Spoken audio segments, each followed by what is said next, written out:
Hey everybody, thank you so much for watching another one of my interviews. Of course, I am William Wallace, and with me today is George Peterson of PDW Solutions. George, thank you so much for coming on today. Really appreciate it. Bill, thank you for having me.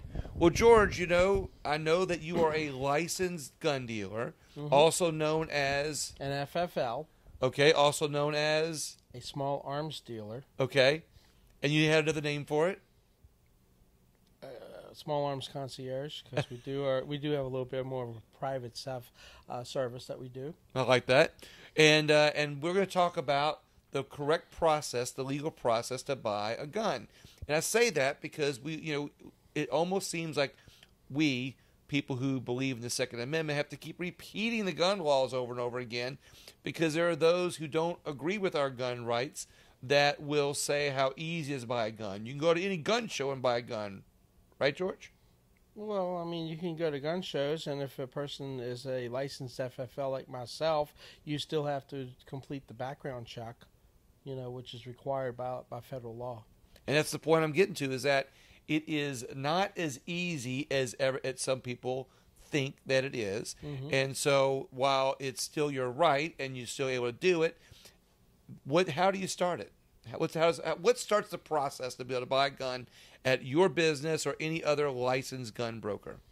Gun dealer, yeah. So at a licensed FFL like myself or any other gun shop that has an FFL, the first thing that you need is to have your current state driver's license or ID. It has to have your current address.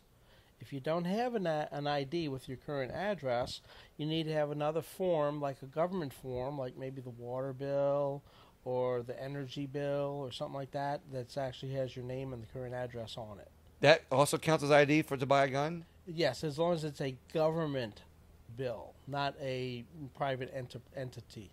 Okay. That's a new one for me. I did not know that. Yeah, we didn't even go over that before the show. Exactly. Well, so after you have a government ID, what starts the process? Well, then you have to, of course, once you pick out your firearm that you choose, then you have to fill out a Form 4473. One of these, we have them in our hands. Right. We're going to go over today the Form 4473. Right. I love this because I think this form is going to show a lot of things in it, but we got to talk about something else.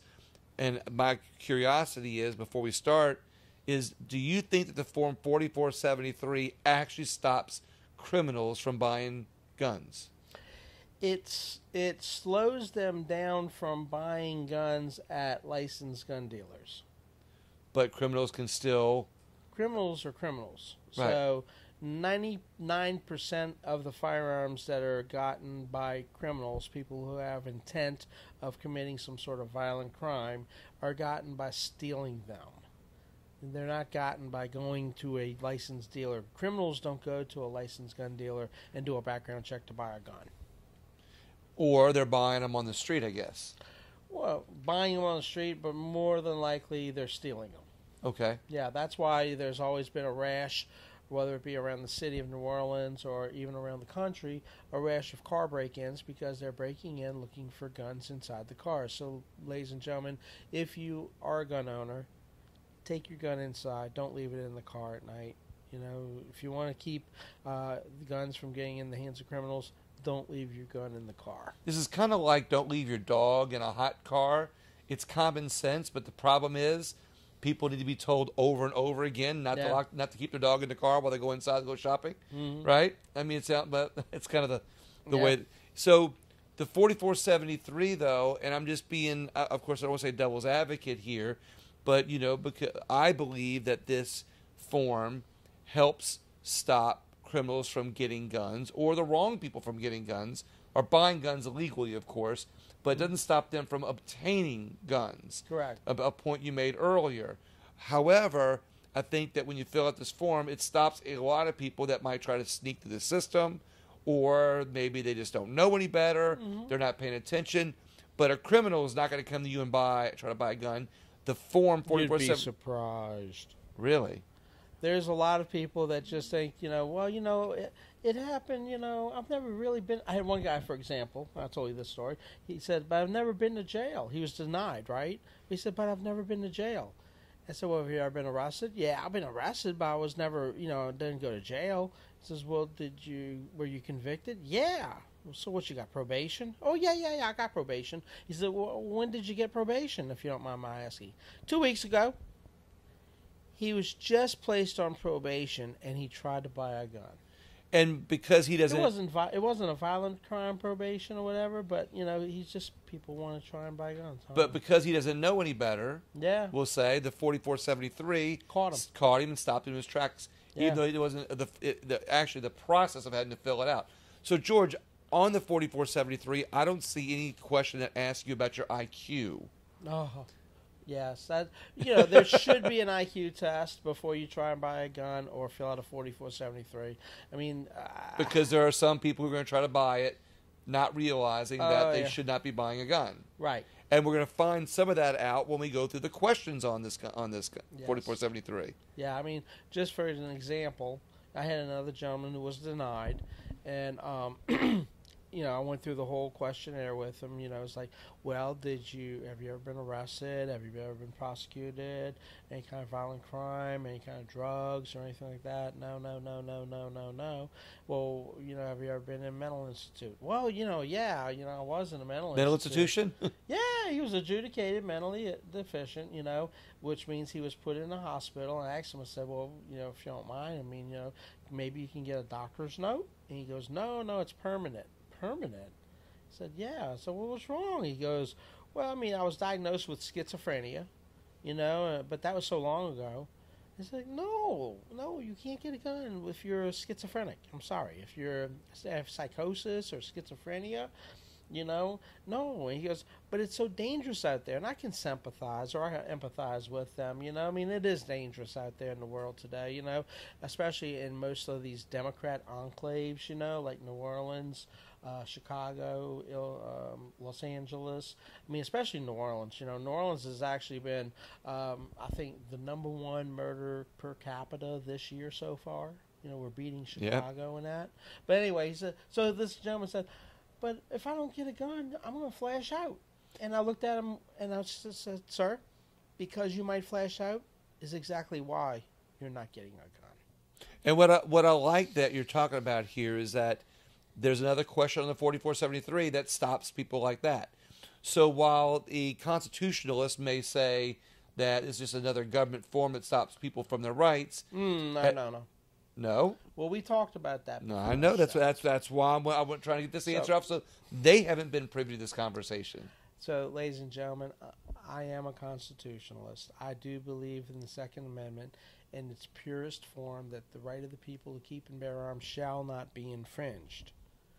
However, for law-abiding citizens to have their rights protected, we need to make sure that people who have criminal intent to cause harm to others, intent to go out and rob a store, or intent to go out and murder somebody, do we really want to be able to, put guns in their hands? I mean, if we knew that, Cain was going to slay Abel with the rock, wouldn't we take that rock out of his hand? There you go. So the 4473 helps stop a lot of that.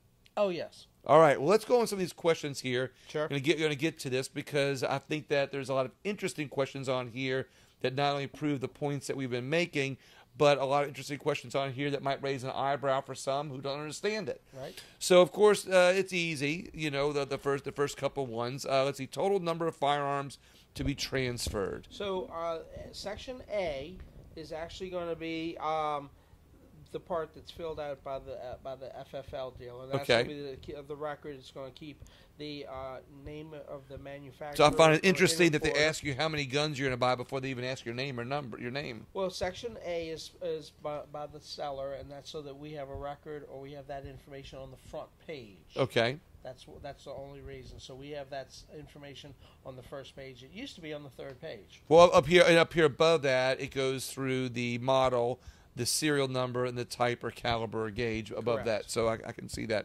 But it only has 3. So what about those guys who people want to buy 4 or 5? They have to do. There's supplement forms for it. Okay. There's a supplement that you add to it, and then you have to have a multi firearm purchase form filled out and sent in. All right.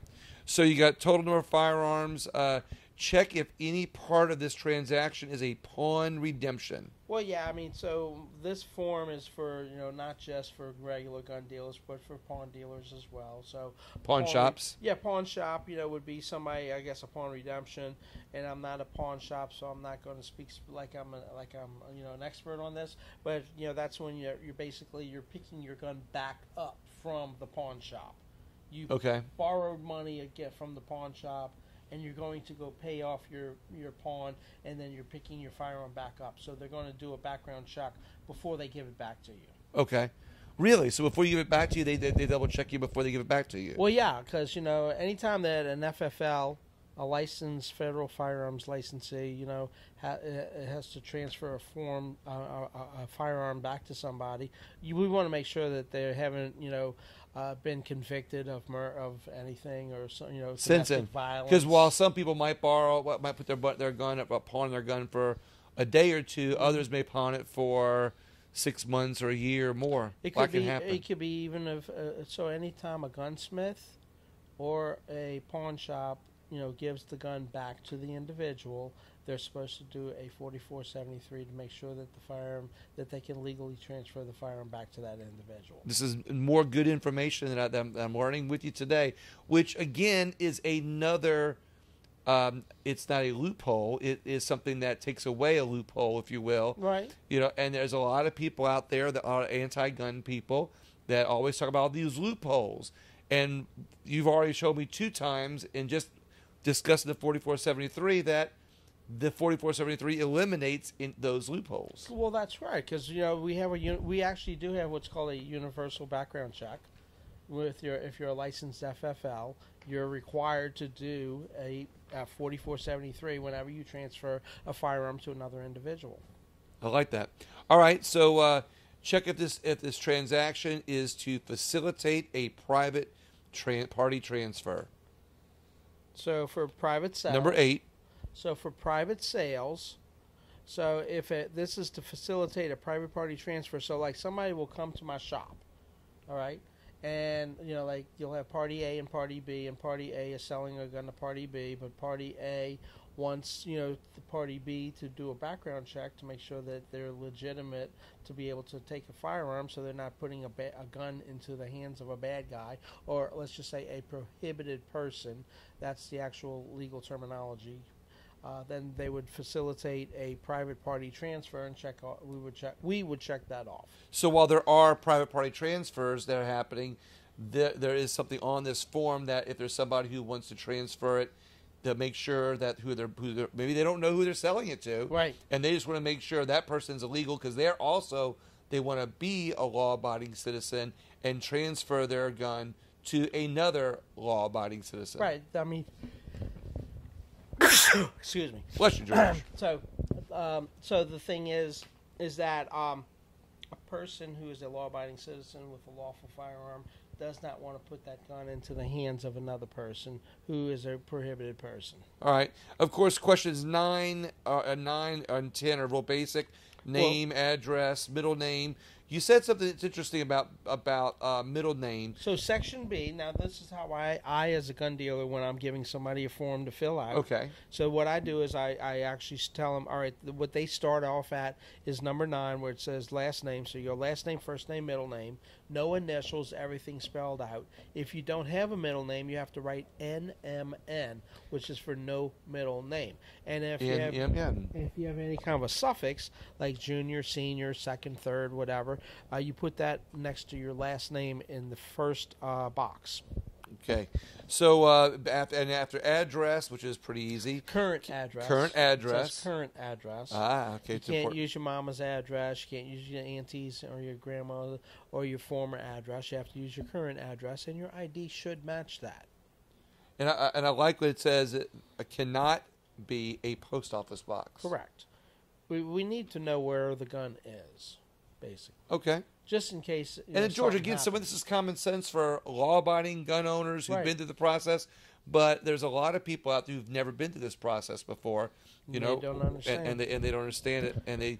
Or better yet, the people who say that buying a gun is easy and there's no background checks. This right here is proof otherwise. Well, not only that, Bill, but another thing is that there's a lot of people that say, well, I don't want the government knowing my information. So, for example, on the 4473, what's called in is not every detail here. We don't give them your address. We don't give them the actual firearm and that on when we call this in. All right. So, but we want to have the address and everything, because if it comes back wherever the firearm may have crossed hands into law enforcement's purview. For example, if somebody steals the gun from somebody, steals it, uses it in a crime, suicide, anything. If the person dies and then they have a whole collection of guns and the police just want to track that, so they do a trace at that point, where they take the serial number and go to the manufacturer and trace it from there to make sure whose hands it's been in as it wound up to the wherever it was with its final destination before police. It came across the police's hands. Okay. It sounds interesting, because I guess that's another way of finding out if they have one or many, where they got them from, if they bought them legally, or how that worked out. Mm-hmm. I love it. So again, more things that are making that the 4473 covers to make it to where the guns are getting in lawful owners' hands. Right, and it's not like the government's building up a database, because there is no registration of firearms in the state of Louisiana. Most of the American states of the United States, you don't have gun registration. Okay. All right. So the next question's place of birth, U.S. city and state, or foreign country. Right. So U.S. citizens, you put your city and state, and or if you're a foreign national or a naturalized citizen, you put whatever foreign country you were in. People who are from some of our territories, like say Puerto Rico, would put Puerto Rico where it says foreign country, so to speak. Okay. Even though that's a U.S. territory. So talk to me here. If not that you're not already, if you're from a foreign country, you have to prove that you're a citizen. There's nothing on here that says you prove that you're a citizen. Well, actually, there is. It says if you're an alien, record your U.S. issued alien or admission number. Okay. So there is a USCIS number, an AR number, or a 194 number. So we do require people proof of citizenship. Okay. Or naturalization, or at least a current visa. That one's 4 questions down, so we'll get to that one in a second. Your social security number? Well, wait a minute. You forgot. We also do height, weight, sex. Sex, they actually have male, female, and non-binary. And when this form first came out, I turned to my wife, my lovely wife, and I said, "Look, honey, they have 3 choices for sex." What's interesting is that, that they're giving you 3 choices, but how they had to add a non-binary. Yeah. So as as opposed to being binary. Yeah. What's a non-binary? I don't know. And if you're buying a gun, do non-binary people shoot guns? Actually, yes. We're getting off track, George. We are, but I actually have some customers and friends who are transgender, and they're gun owners, and they're Second Amendment advocates as well. Okay, so they put non-binary on there? Yes. Okay, there we go. That's very interesting. I had no idea. Yeah. I mean, every law-abiding citizen has a right to defend themselves. Every law-abiding citizen has a God-given human natural right of self-defense and self-preservation, as codified by the Second Amendment of the U.S. Constitution and the Bill of Rights. So, George, talk to me about this. Now, that this is part of the reason why I go off track here. That if the government has to track down a person, okay, and they're non-binary now, but we got their place of birth over here, just an inch away. Wouldn't they be born a male or a female? Non-binary is something that comes up later down the road after they've been born on their place of birth. So if you have to track down somebody, are they tracking down the non-binary, or are they tracking down the male-female that was born at that particular place? So as we go down further, I'm really being devil's advocate here on this one. You're being more than devil's advocate. But you understand where I'm going with this. Hashtag. Anyway, but exactly. And the reason I'm doing it that way is seriously. So you're asking a very good, valid question. All right, but I'm confused. That's what I'm asking. It's very confusing when you start talking about non-binary people. I mean, because it's a confusing. And subject. It's on a government form. It is. That has all this information to catch somebody if they're doing something illegal, and if they. It's not illegal though. Well, no, if they've done something illegal like falsify information, and to me, I actually know some friend of mine who's transgender who actually was able to get her female name on her ID, on her state driver's license. All right, so I guess in this way, coming around here full circle, that if they fill it out as a non-binary, then the government's not going to look for who was born at that place, but look for a person that looks non-binary. They're not. They're going to go by name, address, social security number, date of birth, driver's license number. Sometimes I ask questions like a 5-year-old because I want. You understand what I'm saying? You know, so not that I have to track this down, okay? But if I were to have to track it down, you know, I would not be looking at, you know, whether it's male, female, non-binary. I'd be looking at license, social security number, license number, you know, driver's license number, you know, ethnicity, race, date of birth, you know, stuff like that, you know, addresses, and that's how I would find the individual. And I'm simplifying my question, and not to make it lighthearted, but I'm doing that for the reason of... Well, we're doing it for the viewers. Well, getting for the viewers, but getting some unique information and asking it in a way to really help people understand what could happen. We got social security number, optional, but will help prevent misidentification. Correct. And you have number 17 is unique personal identification number, UPIN, or Appeals Management Database Identification, AMDID, if applicable. What is that? So say if you get denied, but for whatever reason, the reason you get denied is because, you know, William Wallace is a very popular name, and there's so many William Wallaces out there, and there just happens to be one William Wallace who has been a very bad person, you know, against maybe the King of England, you know, back in 1600. Yeah, exactly. Whatever. Yeah. And then, you know, William Wallace, and then, you know, but because, you know, you got denied, but you've got all the evidence that shows that you're a good person and that there's no reason for you to be denied, you can do an appeal with the FBI for your next denial, and then you would get a UPIN or a Appeals Management Database ID number, which you would then give to us when you're filling out your Form 4073, and that helps them to basically expedite your process. Okay. Interesting. I like that. Yeah. Ethnicity. And it never fails to amaze me that on a government form they're asking you ethnicity and race. And, you know, I would think, being a constitutionalist, that for the government to ask your ethnicity and race should be unconstitutional. It shouldn't matter what your ethnicity and race is. However, ladies and gentlemen, because the government's constantly scolding us about race and ethnicity. It's not about that, but what it is that they want to keep track of demographics. They want to be able to have a way of being able to look at demographics of who's buying guns. You know, and for example, since the beginning of what I call the Chinese Democrat election infection, you know, of 2020, and all of that nonsense, females are up 49%. Female gun owners are up 49%. Black gun owners are up 30-something%, and then so are Hispanics and all the minorities, you know, Asians. All demographics are up. I think there was 5.4 million first-time gun owners last year. Wow. Yeah.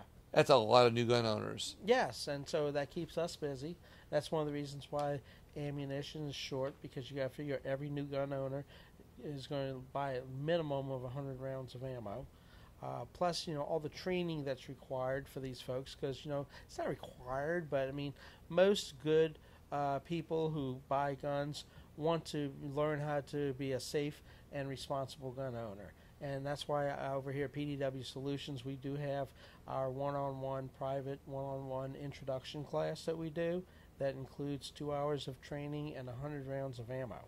That's interesting. Yeah. So, but let's go back to these questions here. Sure. We got off track. So it's interesting that they have 18A ethnicity, Hispanic or Latino. Right. You have not Hispanic or Latino. Right. But then it goes to race, American Indian or That's Alaskan 18B. or Alaskan. Yeah, 18B. Good. Alaska Indian or American Indian or Alaska Native, Asian, Black or African American, Native Hawaiian or other Pacific Islander, and white.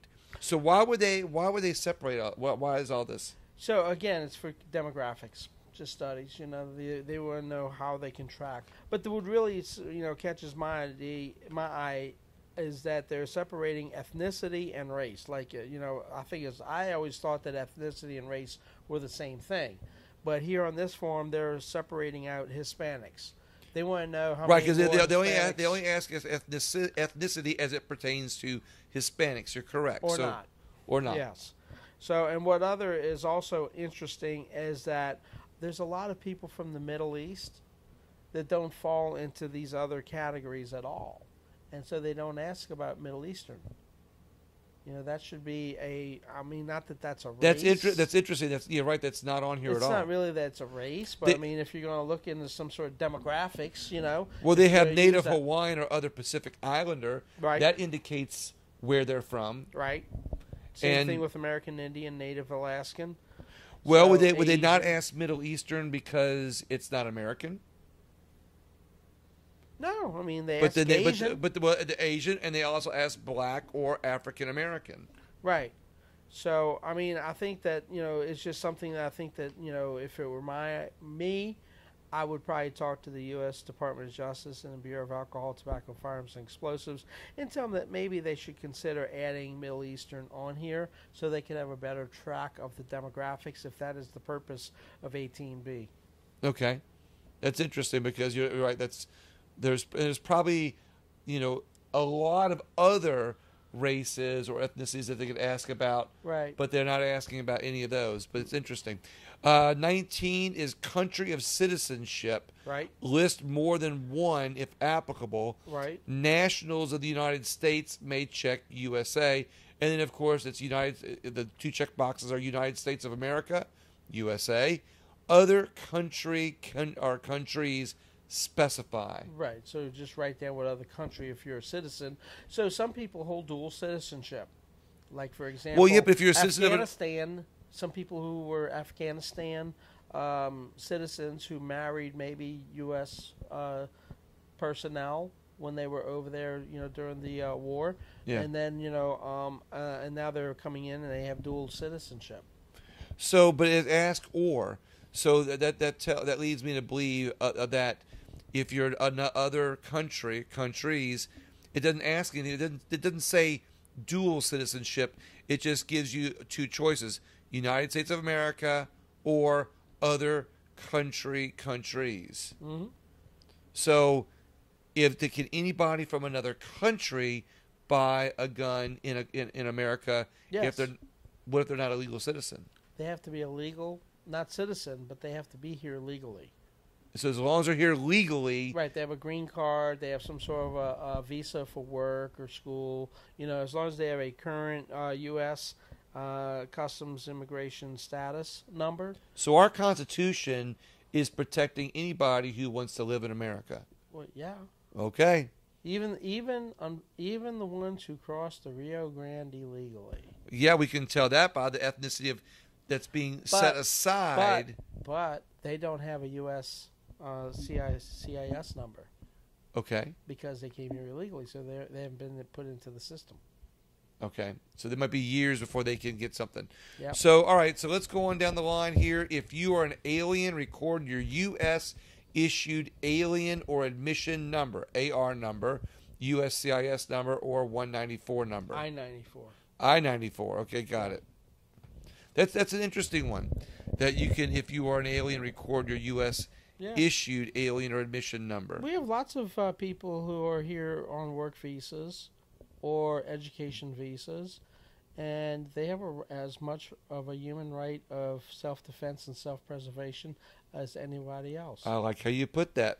All humans have the right of self-defense. Correct. I like that. Even unborn children. Even unborn children. Yes. There you go, George. I tell you what, that's a whole other question.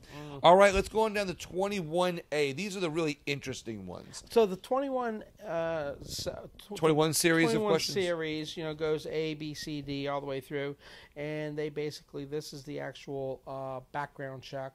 So normally when I give the form to a person, I remind them, I ask them, so 21A asks, are you the actual buyer of the gun? Is the gun for you? That would be the only one that would be specified as a yes, because the rest of them are all what I call the bad boy or bad girl questions. Okay, so let's not give them what the answers need to be. Well, so I'm just telling if they're buying the gun for themselves, and I ask them, "Are you buying the gun?" Well, that's a legitimate question because I think that's the most important. I think that's one of the most important questions on this form. It's important for me as a FFL to qualify people who are buying guns from my shop if they are legitimate gun buyers for themselves. I want to make sure that I'm only selling guns to people who are legally buying guns for themselves, not for prohibited persons. I'm not just out here just to sell guns to any old body, So I want to qualify people, that that they are legitimate to buy guns. What is your intent? What is your intent? All right, is the gun for you? I got a sign outside, that says, I'm not going to sell anything to somebody who smells like weed. And people. Do you have people like that? Yes, all the time, and it's become more and more prevalent because of medical marijuana and decriminalization, that's been going on around the country. But still, and we'll get into that down here. But you wouldn't want me to put a gun into the hands of somebody who smells like whiskey, would you? No. So the same thing, under the influence is under the influence. Okay. So that's a great way of putting it. That you're actually being more observant. You're not just relying on the form. But you're saying something that I want to point out, that a lot of legitimate gun brokers, gun resellers, dealers are, I'm sorry, I said the wrong way, thank you for the correction. A lot of gun dealers are not just going following the form, the responsible ones are actually being more aware of who's coming in. Right, being proactive. By being proactive. Asking them questions that might send up a red flag that gives you the right to be able to deny them even without the 4473. Is that correct? Okay.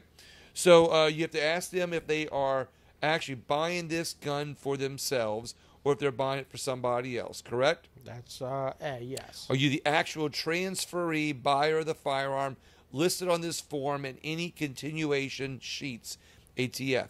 Warning.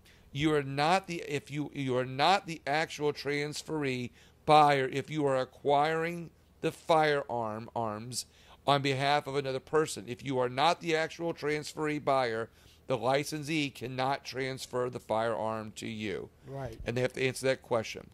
Are you part B is, are you under indictment or Let me finish with A. Okay. So under federal law, for somebody to come in and to purchase a firearm for someone else who is not qualified to buy a firearm or to own a firearm because they're a prohibited person, maybe they're a felon or something like that, that is actually called a straw purchase, and that could be they could face up to 10 years in prison for that.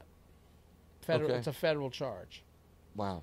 I think that there was a lady whose 18-year-old son had a gun, and he murdered a 3 or 4-year-old last year, and then he was one of the ones who carjacked somebody at Costco, and so he wound up getting caught, being arrested for carjacking, and then they found out he was also wanted for murder, and then the mama who bought the gun for the individual is now facing gun charges.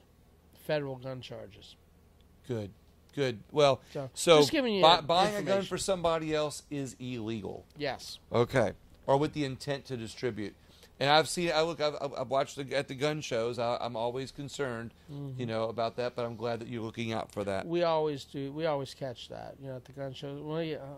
we do our best to catch that and to discourage it. So a lot of the gun dealers are watching for if they're with straw purchases. If somebody's coming up buying a gun and it looks like they're buying it for somebody who might be right there with them, you are watching out for that. And what I normally do is if somebody is not qualified to buy a gun, I would refer them to an attorney who would work with them to help them to expunge their record so that they can then become a law-abiding citizen lawfully buying guns. Because I would much rather have law-abiding citizens who are buying guns for the long term from me than to have a one-shot sale. Good. Well, I'm glad you're putting responsibility over profits. Exactly. I see how I came out with that one. All right. Part B is, are you under indictment or information in any court or a felony or any other crime for which the judge would impose you for more than 1 year, or are you a current member of the military who's been charged with violations of the Uniform Code of Military Justice and whose charges have been referred to a general court-martial? Right. So, you're under indictment. That means, not convicted of a felony, but because you're charged with a felony. So they're really making sure that they cover all their bases. Yeah, not just convicted, but charged. Okay. We've actually found that people who have been arrested before for domestic violence, violent crimes, drug charges, or who may have forgotten to pay a speeding ticket at the courthouse and have a bench warrant for them. Those are some examples of people who get denied to be able to purchase a firearm. Really? So you don't have to get convicted if you just have been arrested and charged. And if you were arrested and charged, and this was a long time ago and it was dropped, guess what? You need to get the attorney to do the expungement. You don't rely on the before court. You come in here and try to fill out a 4473. Don't rely on the court to say, they said they were going to just, expunge my record. They don't do nothing unless they get paid. That's why you got to get an attorney to do this for you. Sorry. Part C, George. Go ahead. Have you ever been convicted in any court, including a military court, of a felony or any other crime for which the judge could have imprisoned you for more than 1 year, right, even if you received a shorter sentence, including probation? Right. Very simple. Very simple. But again... Did I tell us already about the guy who came over here? He said, I've never been convicted. You did in the beginning, which is the point when we said maybe we need to have an IQ test as part of this sometimes. Are you a fugitive from justice? Real simple. If you're a fugitive from Do you really justice, have to ask that? Huh? Do you really? I mean, it sounds like common sense to me. But here's the thing: people aren't going to be truthful, right? Sometimes, if you don't have the question, they say, "Well, nobody asked." But see, no, it asks here. But if you're not truthful on this form, they're going to know. All right, they're going to know, and then they're going to say, "Wait a minute, we got a fugitive trying to buy a gun over here at this place." Right? Because when you call this in, you're supposed to be, if they answered yes on one and no on all the rest. Now, if they answered no and they're lying, it's going to get flagged up. Especially if you're a fugitive. As a matter of fact, Bill, I actually had ATF agents came to my shop looking for a copy of a form for somebody who lied on the form who was a fugitive. So let me ask you this. If somebody gave you this form back, and they for the question, are you a fugitive from justice, and they answered yes, and they hand you the form, they're saying, hey, they're a fugitive, and they answered yes and hand you the form. So by law, if someone gives us the form 4473 and anything is checked off yes other than A, I can't even run the background check. Just hasta la vista, baby. I mean, but if they say they're a fugitive from justice, at that point, do you call the police and say, hey, I've got somebody who just answered 21D on the 4473 that they are a fugitive from justice. They're standing here in front of me. So for the safety and security of my shop, I'm going to decline answering that. Okay. I'm with you. But let's just say for Common sense. Let's say it's at a common gun sense, show. Let's say it's at a gun show. Common sense. Okay. Common sense. Okay. You know, so let's just say, but for the safety of myself and my assistant Raven, I'm going to decline from answering. But I wonder whether or not I'll be calling. I the wonder what a police. gun business at the gun show would do if they have somebody that presents them with this form that where they answered that they are a fugitive from justice. I look. You know, I'm glad so it's on here. What would you do, Bill, if you had a booth or a table at the gun show and somebody presented you a 4473 that said, "Yes, I'm a fugitive"? What would you do? I would probably at that exact moment, would you make a scene and call the police?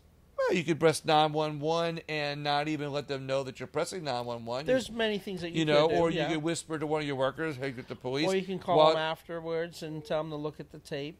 Yeah, or you could, or as they walk away, you can go get the police. And there's lots of. Let's put this. I'm sure but you have But the thing is you want to make sure to take your own personal safety into consideration before you take any legal actions like that, because your personal safety comes first, and you want to make sure that you're able to continue to do what you're doing, and then that way, allowing whatever the common sense path would be. I understand that. I appreciate that, and I guess and we're not trying to advise people one way or the other, because look, a gun dealer is a handle the way they want to handle it. I just one last time find it a little. I'm glad it's on here. Oh yeah, because again, we have people that should have taken an IQ test. So would they have answered yes? No. Let me finish this. They would answer yes. Let me finish this. I just find it peculiar, like we said earlier, that there are people who should take an IQ test before they fill this out, because those are the people that would say that they're a fugitive from justice. But I'm glad it's on the 4473 because it might catch somebody. But I do just find it funny. Yeah. So let's go on to C. To E. Are you here's an interesting one. Oh, yeah. This is one that I want to want to cover a lot. Are you an unlawful user of or addicted to marijuana or any depressant, stimulant, narcotic, drug, or any other controlled substance? Right. Warning. The use or possession of marijuana remains unlawful under federal law regardless of whether it has been legalized or decriminalized for medicinal or recreational purposes in the state where you reside. Correct. Before you answer that question, George, here's a unique example of how our federal laws need to be or not need to be synced up with our state laws. So for a state that might have legal medicinal marijuana or recreational, those people in those states are still not federally allowed to buy a gun. Right. Because I'll let you explain. Because marijuana, like alcohol or any other narcotic, is a mind-altering or mood-altering substance, which can affect your better judgment when handling a dangerous thing such as a firearm. You know, a person who's using or handling a firearm should not be handling it if they're out there, like, say, on New Year's Eve drinking, for example. Right. Or if they're out there going to a Willie Nelson concert, you know, where they're getting secondary, what do you call it, contact high right. Yeah. from Willie, from Willie Nelson. But the thing is that, it says it right here that it's illegal for as an FFL, if you are a marijuana user, I cannot transfer a firearm even to if you. It's medicinal. Yeah, even if it's medicinal. And here's the other thing. If they smell like weed, I can't do it. If they come back the next day and I remember or know that it's the same person who was using the day before, I still can't sell them a firearm because I now know that they're an illegal drug user. Because you're a responsible gun dealer. Yes. Okay.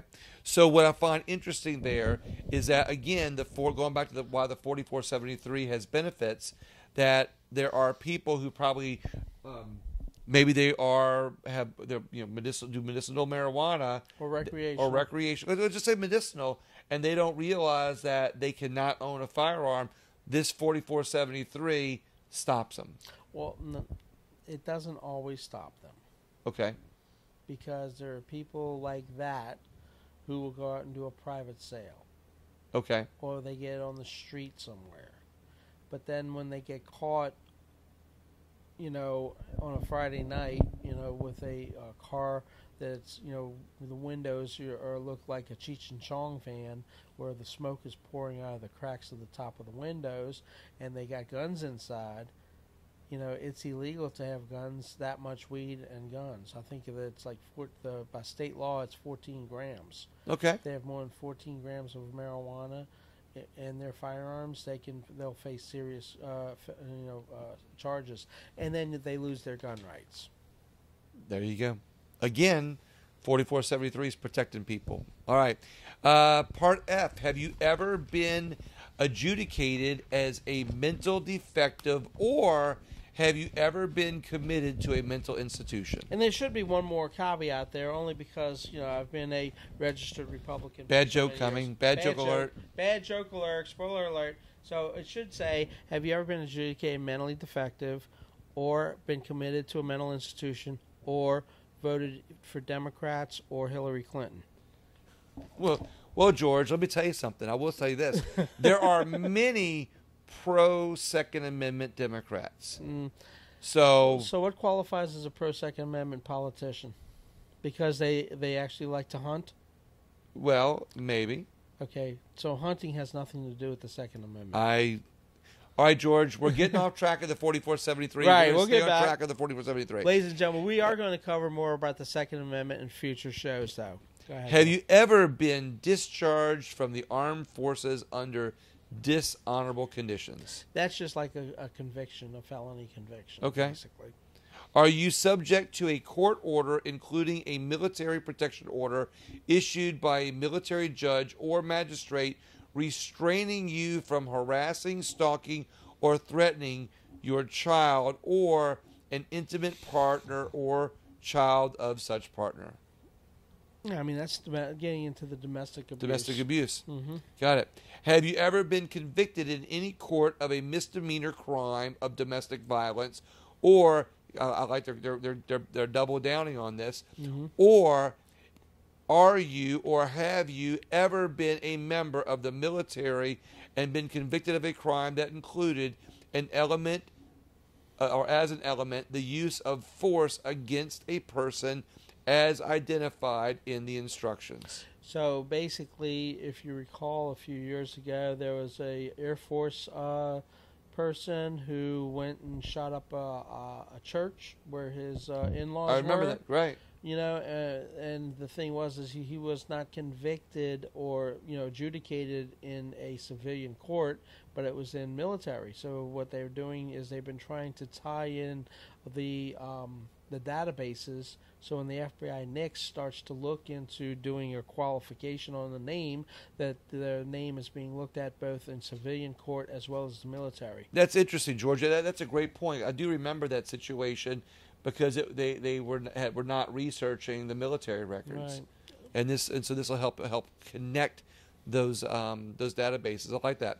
Have you ever renounced your United States citizenship?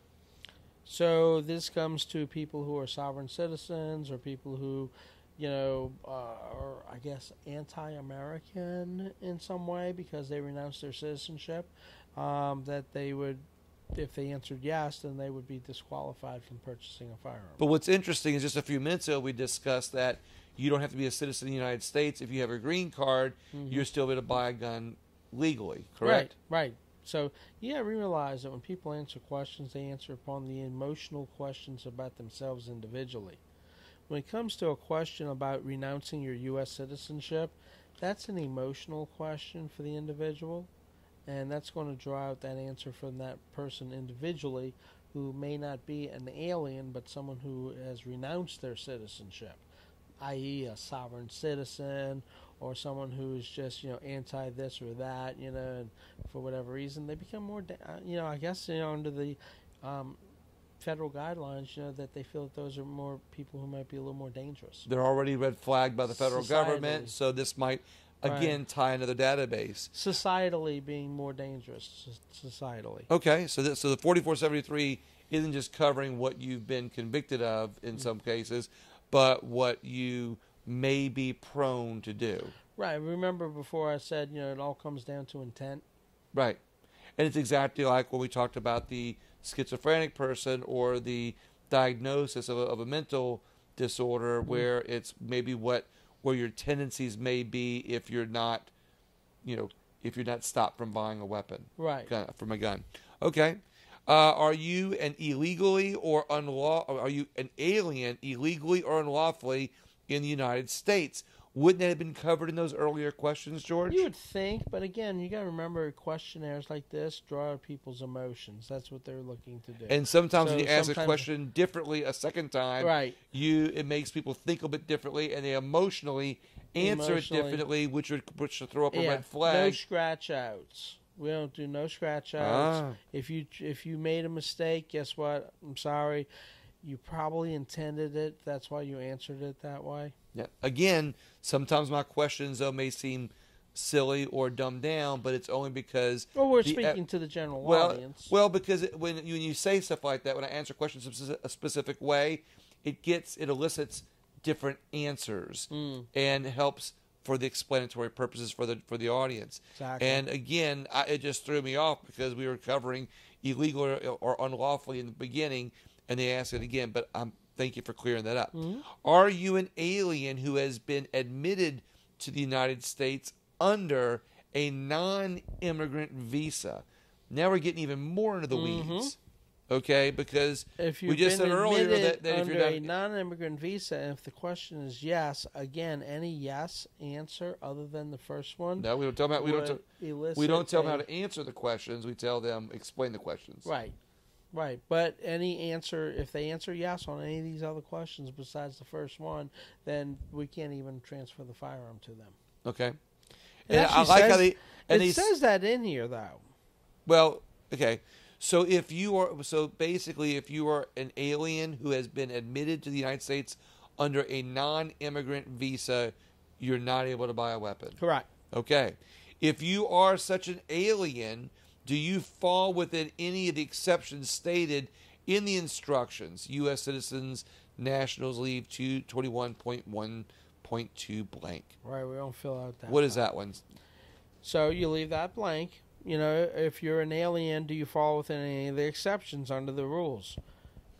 So I'm not going to read the I certify that my answers, but basically then you have to certify that your answers in Section B are true and correct and complete. Then it goes down to their signature, but then it goes down to information that you have to fill in. Right, correct. Must be completed by a transfer or seller prior to the transfer of the firearms. Correct. And this is the part where you enter 24, whether it's a handgun, a long gun, or firearm. If sale or transfer is at a qualifying gun show or event, the name of the function. That's interesting. So this is like if you go to an event and you enter a raffle to win a gun, right? Yeah, like Friends of NRA banquet or something. Okay. They have to put that down on there. Okay. Identification. What I find interesting is Virginia's driver's license or other valid government-issued photo identification, including military ID. Correct. Okay. A lot of times also with military personnel who have been transferred over and their ID is still, let's say it's a out-of-state ID, but they're living here because of their orders, then what they would do is give us a copy of their orders. And with a copy of their orders, that shows that they legally live in Louisiana, and we're able to legally transfer them the firearm. Another interesting piece of information there, George. If sale or transfer, we did that. Issuing authority, name on identification, expiring date of identification. All this is common sense. Supplemental government issued documentation is that you're referring to just a minute ago, or military orders. You're referring to that. Exception to the non-immigrant alien prohibition if the transferee buyer answered yes to 21.1.2. Record of type of documentation showing the exception to the prohibition, and attach a copy of this to ATF form 4473. Correct. All right.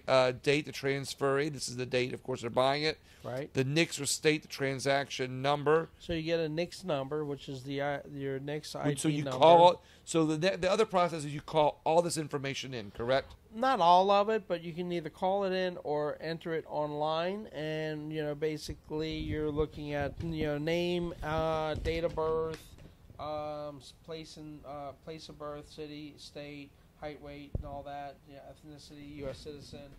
They're assuming that all the other questions have been answered correctly, or else we wouldn't be running it.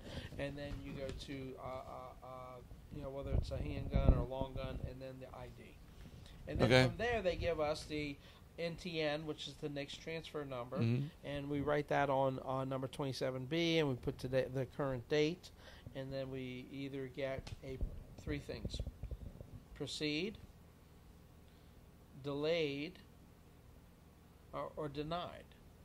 So if it's proceed, that means you get a green light and you're basically good to go. Take your money, give your receipt, give your gun, have a nice day, hasta la vista, baby. Right. Denied means don't come back. Denied just means you know better than I do, right? Right. Don't tell me because I'm not your priest. I'm your gun dealer. Or delayed, which is basically going to be 3 business days minimum. 3 business days minimum.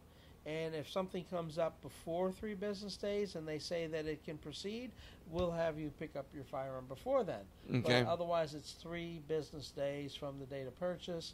So if you're on the weekends, you're looking at a Thursday usually, Friday, Saturday, Sunday, means that the 3rd business day would be Thursday, and that's when you're able to pick up. So George, is there? It's actually Monday, Tuesday, Wednesday, but the 4th day is Thursday. And they give you an approval of some sort. The NICS gives an approval. You then put on the form. Correct. It's either proceed, delayed, or denied. Okay. No NICS check is required because the transferee buyer has a valid permit from the state where the transferee is to take place, which qualifies as an exemption to NICS. Right. Issuing state permit type, if any. And then, of course, must be completed personally by transferee buyer. But number 29, that's a very important one. Okay. So number 29 actually allows persons who have a current valid Louisiana concealed handgun permit to just give us a copy of their permit along with their ID. We put the information on here, and that's a background check pass because you've already been basically scrutinized by Louisiana State Police. Right. Okay, it's interesting. And one of the things that I mentioned to you before is that according to FBI, ATF, NICS, that the qualifying concealed carry permits must be a 5-year permit that's renewable every 5 years, or a lifetime, but only within the first 5 years. Okay. Because you're getting that recertification basically every 5 years if you just go through the application process. All right. That's why. George, any other thing on this form here that comes up before we start finishing up? If they get a delay, when they come back and they have to certify that nothing's changed, that everything's still correct and true, so they sign number 30, put on the recertification date, and then us as the dealer put in the seller's my name, signature, and the date. Okay. That's basically it. It's very simple. Of course, we keep copies of this with the driver's license, paper clip it together, put it in our folder, and it stays here in our shop. None of this information gets transferred to the federal government unless, God forbid, we shut down our business and then we have to give them over our records. But other than that, your information is safe and secure here at our shop. Or in the event a crime is committed with a gun, that gets linked back here, or a person is... Or a trace. If there's a trace, trace request is the only way that we actually send out this information. And that's if your firearm, is either lost, stolen, used in a crime, used in suicide, or something like that. Maybe you died of natural causes or whatever, and they're just looking at your gun collection, and they just run trace requests on everything.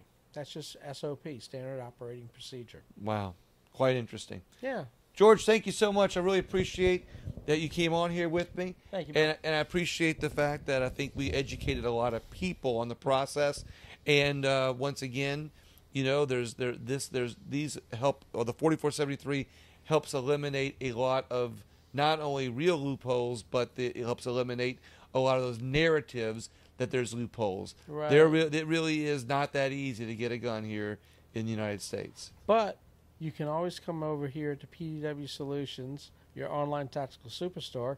We're located at 233 Modern Farms Road in Wagaman. The shop is located behind my garage, and we're open Monday through Friday, noon to 7 p.m. We're closed on the weekends for gun shows and classes. And I do appreciate you having me on, Bill. Well, let's talk about you got classes too.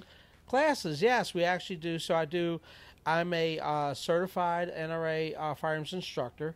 So I do an Louisiana State Police concealed handgun permit instructor. And this is something I think we're going to be covering a little bit in another show where we're talking about constitutional carry.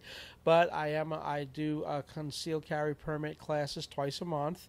We look at our calendar based upon the gun shows. So on the weekends, we're either doing gun shows or classes. I also do private one-on-one introduction instruction classes where we have the new shooter shoot 100 rounds of ammo. Nice. Yeah. So I turn them from a weak, timid, uncertain, unsure person new to a firearm to a competent and confident gun owner. So, what website is what again? www.pdwsolutions.com. And your phone number? 504-431-8015. Facebook? And on Facebook or Instagram or on Twitter. Yeah, back to Twitter. Thanks, Elon. You can find us at PDW Solutions LLC. That's at PDW Solutions LLC. We won't go over our hashtag because we've already beaten that one to death. But just remember, you can find us on social media, and that's how you kind of keep up with everything that we got going on. Awesome, George. Thank you very much. Everybody else, please share the video, like, subscribe, follow both of us. And again, thank you very much.